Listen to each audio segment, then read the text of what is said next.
हर आदमी को इस जैसा पीपीएफ नहीं मिलता है। लो क्वालिटी पीपीएफ लगा दिया, अब उतारना हमने कि क्लियर कोट को नुकसान दे सकता है। कहीं से भी पीला नहीं हुआ है पीपीएफ। ये व्हाइट पेपर रखा है इसीलिए कि अगर येलो होगा तो ये येलो दिखाएगा। अच्छा जी, ये गाड़ी 2021 के दिसंबर के अंदर ये गाड़ी हमने पीपीएफ करी थी। आज तक इसका ग्लॉस बरकरार है।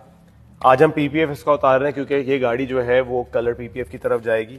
बट पॉइंट दिखाने का आपको ये है कि जो ओरिजिनल ब्रांडेड पीपीएफ होता है वो चाहे 4 साल हो 5 साल हो, उसको उतरने में कोई प्रॉब्लम नहीं होता, ना ही तो वो रेजिड्यू छोड़ता है।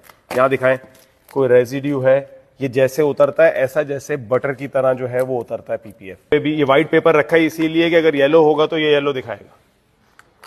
तो ये चीज जो है ना, ये 4 साल के अंदर भी इसको ब्रांडेड पीपीएफ को कुछ नहीं होता। इसीलिए मैं कहता हूं कि flexi shield is not a brand, it's a lifestyle.